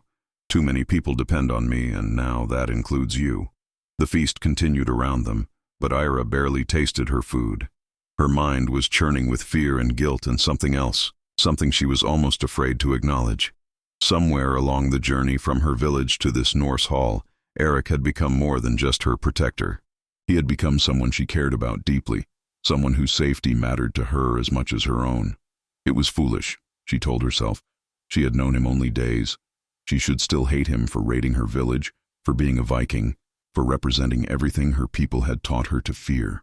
But the heart, as she was learning, did not listen to should or reason. It chose its own path, and hers had chosen to care about this fierce, complicated man who sat beside her. The next 3 days passed in a blur. Erik spent his time preparing for the Holmgang, training with Torstein in the practice yard behind the hall. Era watched from a window in her chamber, mesmerized by the deadly grace with which he moved, the way his sword became an extension of his body. He was magnificent, powerful and skilled and utterly focused, but she also saw the moments when exhaustion crept in, when his movements slowed slightly. Erik was pushing himself too hard, she realized, trying to compensate for whatever doubts Sven's challenge had planted in his mind. On the second day, Sigrid came to Era's chamber. The blonde woman's manner was less cold than before, though still distant. "Walk with me," she said. "There are things you should understand about what is to come." They walked through the settlement together, Sigrid pointing out various buildings and explaining their purposes. The forge where the blacksmith worked, the weaving house where women created cloth, the storage buildings where food for winter was kept. It was clear that Thorvik was a thriving community, well organized and prosperous under Erik's leadership. "Erik's father built all of this," Sigrid said as they paused overlooking the harbor. "When Thorvald became Jarl, Thorvik was half this size, constantly threatened by rival clans. But he was wise, forging alliances, trading rather than just raiding, building something that would last. Erik has continued that work, but there are always those like Sven who prefer the old ways. The ways of endless war and taking rather than building." "Why are you telling me this?" Era asked. Sigrid turned to face her, and for the first time, Era saw something approaching kindness in those blue eyes. Because I see how Eric looks at you. I see how you look at him. And I want you to understand what is at stake here. If Sven wins, everything Thorvald and Eric built will crumble. Sven will lead Thorvik back to the old ways, to constant warfare and suffering. Good people will die. Families will be torn apart. She paused. And you, Era, will likely wish you had died in that raid. Era shivered despite the warm afternoon sun. Then Eric must win. Yes, Sigrid agreed. He must. But winning requires more than just skill with a blade. It requires the will to survive, something to fight for beyond duty and honor. Eric is a good man, but he has been alone for too long, carrying the weight of leadership without anyone to share it with. Perhaps that is why he brought you here. Perhaps the gods sent you to give him a reason to fight with all his heart. The day of the Holmgang dawned cold and clear. Era dressed carefully in the Norse clothes that had become familiar to her, and made her way to the dueling ground with the rest of the settlement. It seemed that everyone in Thorvik had come to witness the contest, along with warriors from Sven's territory and other nearby settlements. The dueling ground was a flat area of cleared land, marked out with stakes driven into the earth and connected by ropes. In the center lay a large ox hide staked to the ground. This was where the combatants would fight, bound by sacred rules that had governed such contests since time immemorial. Eric was already there, stripped to the waist despite the cold, his muscular torso covered in old scars that told stories of a dozen battles. He held his father's sword, the blade gleaming in the morning light, and his expression was calm and focused. When he saw Era in the crowd, his eyes found hers and held them for a long moment. She tried to send him all her strength, all her hope, through that gaze. Sven arrived moments later, also stripped for battle, his older body still powerful but marked by the softening of age. He carried a heavy sword and wore an arrogant smile, clearly confident of victory. A gray-haired man Era did not recognize stepped forward, raising his hands for silence. We are gathered here to witness a holmgang between Jarl Erik Thorvaldsson of Thorvik and Jarl Sven Eriksson of the Eastern Fjords. The challenge has been issued and accepted according to the old laws. The combatants will fight upon the hide until one yields, is unable to continue, or is slain. The victor's word shall be law, his honor unquestioned. Are both parties ready? I am ready, Eric said, his voice strong and clear. As am I, Sven replied. Then let the gods witness what transpires here today, the old man intoned. Begin. The two jarls stepped onto the ox hide, circling each other with predatory focus. Sven attacked first, his sword sweeping in a powerful overhead strike meant to split Eric's skull, but Eric was faster, sidestepping and parrying in one smooth motion. The clash of steel rang out across the clearing, and the crowd roared. The fight was brutal and swift. Sven fought with the cunning of experience, trying to use his guile to overcome Eric's superior strength and speed. But Eric was relentless, his attacks precise and devastating. Within minutes, both men were bleeding from multiple cuts, their breathing harsh and labored. Ira watched with her heart in her throat, unable to look away even as she desperately wanted to. Every time Sven's blade came close to Eric, she felt her own body flinch. Every time Eric landed a blow, relief flooded through her. Then Sven made his mistake. He overextended on a thrust, leaving his side exposed for just a heartbeat. Eric saw the opening and took it without hesitation. His sword flashed, catching Sven across the ribs with a strike that would have disemboweled him if Eric had put his full strength behind it.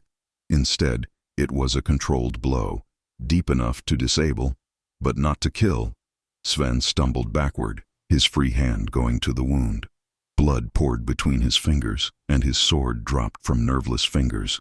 He fell to one knee, gasping in pain and shock. Eric stood over him, his sword raised for a killing blow. The crowd held its collective breath, waiting to see if he would show mercy or justice. Yield, Eric commanded. Yield, Sven, and live. Continue to fight, and I will end you. For a long moment, Sven's face was a mask of hatred and defiance. Then, slowly, the fight went out of him. I yield, he gasped. The holmgang is yours, Erik Thorvaldsson. A cheer went up from Eric's supporters, while Sven's warriors stood in stunned silence. Eric lowered his sword and turned to address the crowd. Let it be known that my word stands. I am Jarl of Thorvik, and my decisions are law. Any who wish to challenge that can face me as Sven has faced me, but know that I will defend what is mine with every breath in my body." His eyes found Ira again, and this time there was no mistaking the meaning in his gaze. She was his, under his protection, and he would fight the world itself to keep her safe. Healers rushed forward to tend to Sven's wound, and Eric walked off the dueling ground, accepting congratulations from his warriors.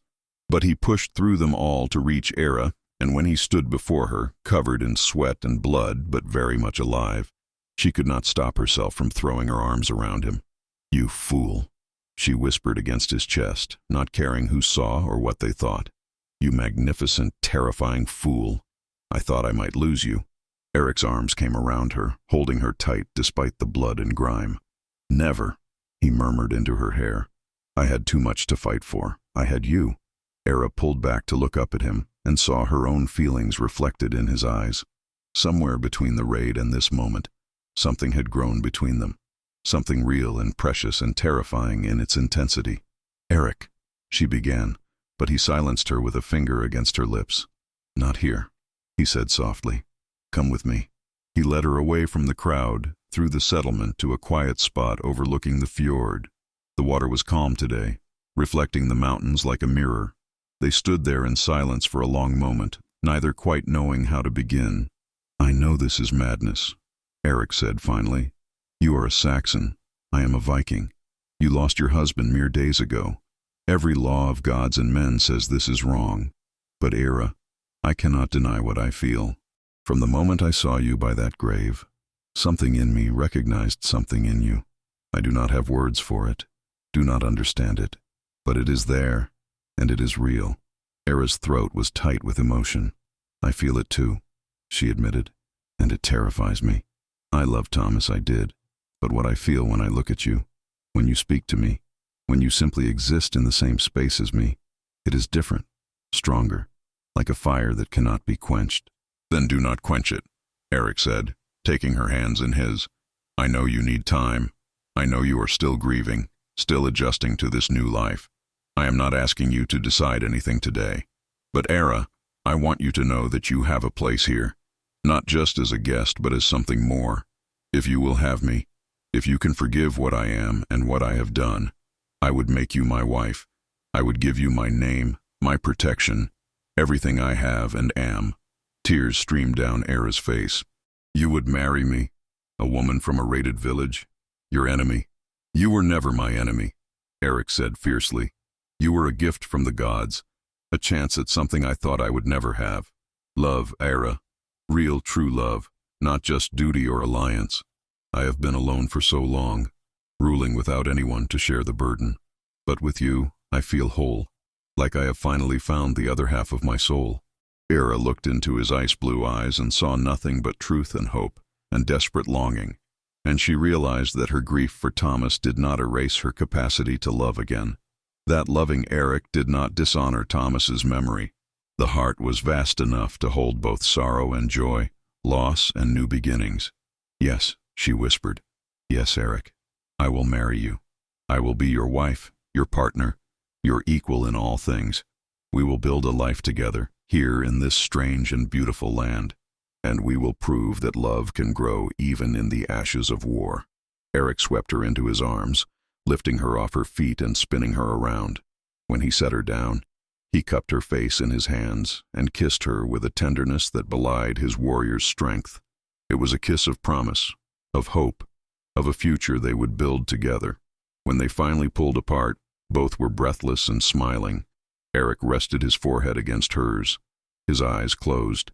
"I swear to you, Era, on my father's memory and the honor of my name, I will spend every day of our lives together proving you made the right choice. I will be the man you deserve, the husband you need. I will protect you, cherish you, and love you until my dying breath." "And I will stand beside you," Era replied, her voice strong and sure. "I will learn your ways, help your people, be worthy of the trust you have placed in me. Together, we will show both our peoples that understanding and love can bridge any divide." They stood there overlooking the fjord, two people from different worlds who had found each other against all odds. The road ahead would not be easy. There would be challenges, conflicts, moments when their different backgrounds caused pain and misunderstanding. But they would face it all together, bound by a love that had been forged in the most unlikely of circumstances. As winter settled over Thorvik, Eric and Ira were married in a ceremony that blended both Viking and Christian traditions. Sigrid, won over by Ira's kindness and strength, helped plan a feast that would be remembered for years. The hall was filled with music and laughter, and even those who had doubted Eric's wisdom in bringing Ira to Norway had to admit they made a magnificent pair. In the spring, a ship was prepared to take a message to Ira's family, telling them she was safe and happy in her new life. Eric sent gifts of silver and fine cloth, and a letter written in Ira's own hand promising to visit when the seas allowed. The years that followed were prosperous ones for Thorvik.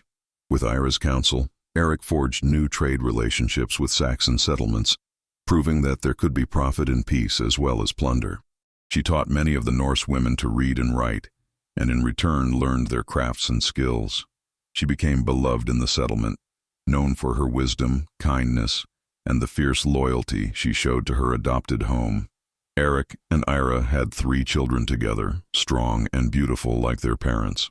The eldest, a boy they named Thorvald after Eric's father, showed early promise as both warrior and diplomat. Their daughter, whom they named Margit after Era's sister, had her mother's green eyes and her father's courage. The youngest, a boy called Thomas in honor of the man who had loved Era first, was gentle and thoughtful, with a gift for words that reminded everyone of his mother. On quiet evenings, when the northern lights danced across the sky and the children were asleep in their beds, Eric and Era would sit together overlooking the fjord. They would remember that autumn day when their paths had crossed, when a grieving woman and a powerful Viking had looked at each other and seen not enemies, but the possibility of something beautiful. "Do you ever regret it?" Eric would sometimes ask. "Leaving your home, your family, everything you knew?" And Era would smile, taking his calloused hand in hers. "Never. You gave me a second chance at life when I thought my story was over. You showed me that home is not a place, but the people we love. And you, Eric Thorvaldsson, you are my home. You always will be." They had proven that love could indeed grow from the ashes of war, that understanding could bridge the greatest divides, and that sometimes the most unlikely beginnings led to the most beautiful endings. Their story became legend in Thorvik, told and retold through the generations, as proof that even in the harsh world of the Vikings, there was room for compassion, for mercy, and for love that conquered all.